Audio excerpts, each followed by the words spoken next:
Today is Friday, February 12th. What to know about the final arguments from Democrats as they wrapped up their case in the impeachment trial, and what to expect today now that it's the other side's turn.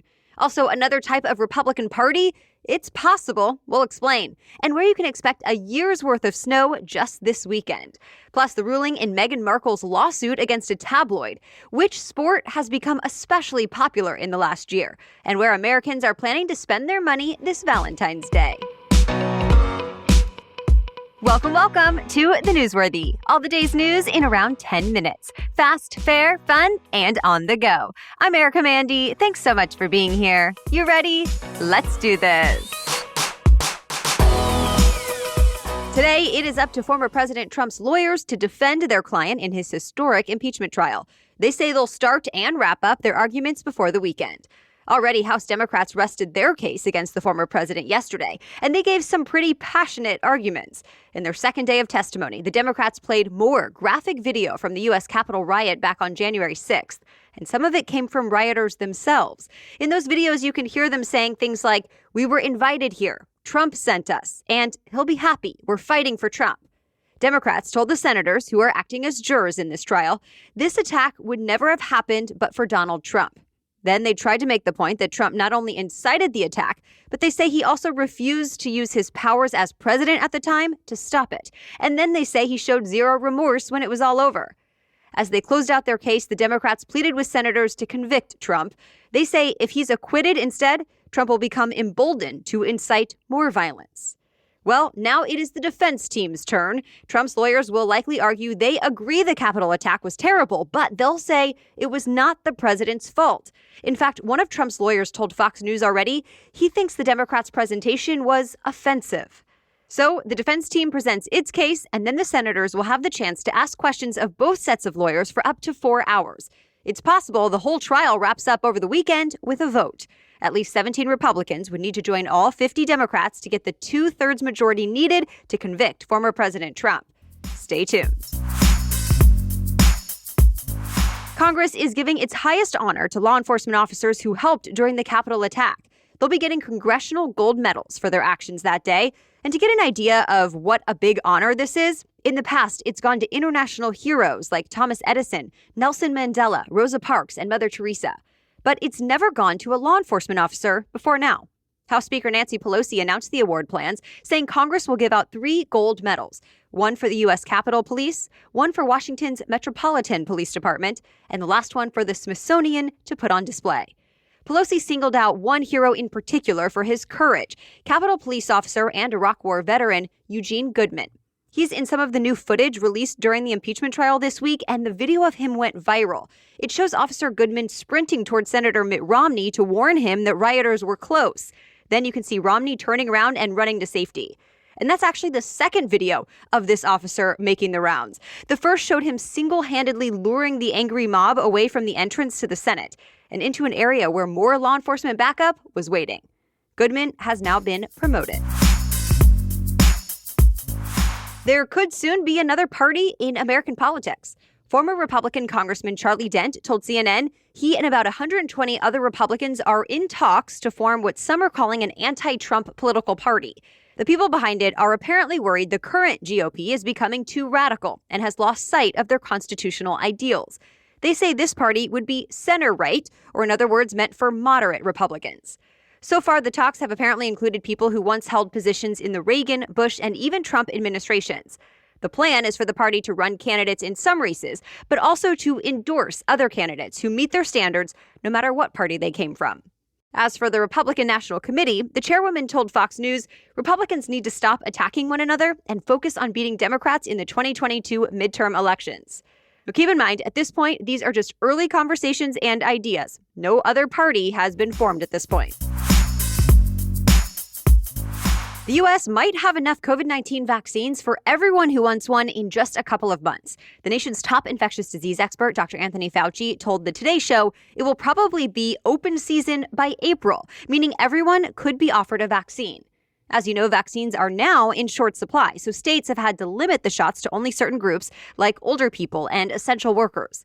Well, the Biden administration has recently ordered a lot more doses, and the vaccine makers are stepping up production, so it might be a different story this spring.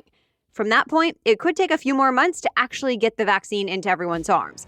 But by then, Fauci says supply will not be yet another hurdle to jump through. Once again, millions of Americans are in the path of dangerous winter storms. First up, let's talk about the Pacific Northwest. Washington and Oregon are going to get a blizzard starting today. We're talking about heavy snow being pushed around by nearly hurricane-force winds. And before the weekend is out, places like Seattle are expected to get a year's worth of snowfall in just a couple of days. Next, the storm is expected to spread light snow across the plains and Midwest, and eventually it'll make its way to the East Coast. People from North Carolina into New England will see what the Weather Channel called a wintry mess. That means freezing rain, sleet, ice, and even more snow. So forecasters say prepare now, because this weekend could bring dangerous road conditions, power outages, and some business closures in several states. All right, we have much more news coming up, but first, thanks to our sponsor, Native. Native aluminum-free deodorant is a great addition to your 2021 routine. I only use Native deodorant right now because I feel good about what's in it. They include only things I've actually heard of, and none of their products are tested on animals. In fact, almost everything is vegan. Plus, they have options, from their rotating seasonal scents so you can always switch things up and smell great, to unscented options if you prefer the natural scent, and even deodorants with plastic-free packaging. I also love that Native is risk-free to try. Every product comes with free shipping within the U.S., plus free 30-day returns and exchanges. You can even subscribe to Native so you'll never have to sweat about running out of deodorant again. Make the switch to Native today by going to nativedeo.com/newsworthy or use our promo code newsworthy at checkout and get 20% off your first order. That's nativedeo.com/newsworthy or use our promo code newsworthy at checkout for 20% off your first order. Now back to the news. Astronomers say they found the most distant known object in our solar system. They say it's a so-called planetoid, or minor planet, and scientists have nicknamed it Far, Far Out. As CBS News says, Far, Far Out is roughly 132 times further from the sun than Earth is, and scientists estimate it's only about 250 miles across, making even our moon look huge in comparison. Astronomers first detected it back in 2018, but just confirmed their findings this week. They also nailed down Far, Far Out's exact orbit. They say it takes a full millennium, as in 1,000 years, for the minor planet to orbit the sun just once. Meghan Markle, the Duchess of Sussex, scored a major victory against a British tabloid. She won the lawsuit she filed over 5 articles published back in 2019. The Mail, owned by Associated Newspapers, printed parts of a handwritten letter Markle had sent to her estranged father. Well, she sued over those articles, and now a UK judge ruled she had a reasonable expectation that the letter would stay private, so it was unlawful to publish it.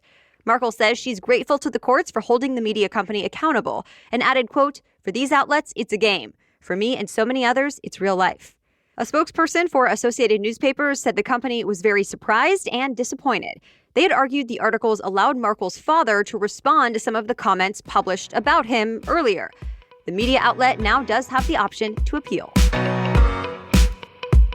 Disney Plus smashed all of its goals and much faster than expected. It now has nearly 95 million subscribers. The streaming platform launched just over a year ago, and at the time, it did not think it would get this many subscribers until at least 4 years in. But it hit the milestone after just 14 months. And that number is more than double the number of Hulu subscribers, and it's more than 5 times the number for HBO Max. So what's driving this? The Verge reports the pandemic is playing a role, since people are stuck at home looking for stuff to stream. But Disney Plus also saw another big boost just since December, likely because a lot of popular movies and shows got added to the streaming service. For example, the Pixar movie Soul and the final episodes of The Mandalorian's 2nd season. Still, when we're looking at the most popular streaming service, Netflix has everyone else beat by a lot. Netflix now has about 204 million subscribers around the world. The Australian Open tennis tournament is underway right now, but it seems it's not just star athletes like Serena Williams picking up a racket. A new report found more Americans in general are playing recreational tennis, and some for the very first time. The Physical Activity Council found participation in the sport in the U.S. was up 22% in 2020. And the U.S. Tennis Association says entry-level racket sales were up nearly 40% from the year earlier. Experts say it's likely because tennis is one of those sports you can play while also keeping your distance from each other during this pandemic. Sunday is Valentine's Day, so it's time to celebrate all the people you love in your life. Of course, in a normal year, people usually mark the day by going out, maybe to dinner, the movies, or a concert. But this year, the pandemic has people making different plans. A new survey from the loan marketplace Lending Tree shows nearly 40% of Americans plan to skip the holiday just to save money. And that said, the ones who do celebrate will reportedly be spending more than usual. A separate study from coupon company Retail Me Not says people plan to spend on average $163 on gifts for their partners. That's nearly double what was planned last year. As you'd expect, people are spending less on evenings out and experiences, but more on things like chocolate, flowers, and other gifts. And that's it for the main news today, but now it's time for Feel Good Friday, when we bring you one extra feel-good or positive news story before the weekend. But first, thanks to our sponsor, Munk Pack. If you think healthy cannot also mean tasty, think again. Munk Pack makes truly delicious low-carb, low-sugar snacks. Munk Pack Keto Granola Bars have just 1 gram of sugar, 2 grams of net carbs, and they're only 140 calories. They're great for anyone wanting to cut back on sugar and carbs and still satisfy those cravings. I love that Munk Pack Keto Granola Bars have a perfectly soft and chewy texture, and they come in delicious flavors like coconut cocoa chip, honey nut, and blueberry almond vanilla. So try it for yourself and you'll see. And we have a special deal for listeners. Get 20% off your first purchase of any Munk Pack product by visiting monkpack.com and entering our code newsworthy at checkout. And Munk Pack is so confident in their product, it's backed with a 100% satisfaction guarantee. So if you don't like it, they'll exchange the product or refund your money, whichever you prefer. To get started, go to monkpack.com, that's monkpack.com, and select any product, then enter the code newsworthy at checkout to save 20% off your purchase. Munk Pack, delicious, nutritious food you can count on. Okay, now back to Feel Good Friday. And today we're talking about how opera singers are using their skills to help recovering COVID-19 patients breathe better. London's English National Opera rolled out a free, first-of-its-kind singing, breathing, and well-being program. It uses singing and breathing techniques to help people suffering from what's commonly known as long COVID. That's when people still have symptoms like breathlessness, weeks or even months after a bout with the virus. The program involves weekly online group sessions where people are guided by a specialist. The participants then have access to online resources to practice their singing and breathing exercises on their own time. Already, this has been tried with 12 patients from their early 30s to their 70s. And after that first trial, every single person who participated said they'd keep doing their breathing exercises, and they would all definitely recommend the program to other long COVID sufferers. Even better, many of them say it helped not only with their breathing, but also eased their anxiety. About 1,000 people across the UK will now have access to the program within the next few months. All right, thank you so much for listening today and making the newsworthy part of your daily routine. We'll be back with our special edition Saturday episode tomorrow and another news roundup on Monday. Until then, have a great day.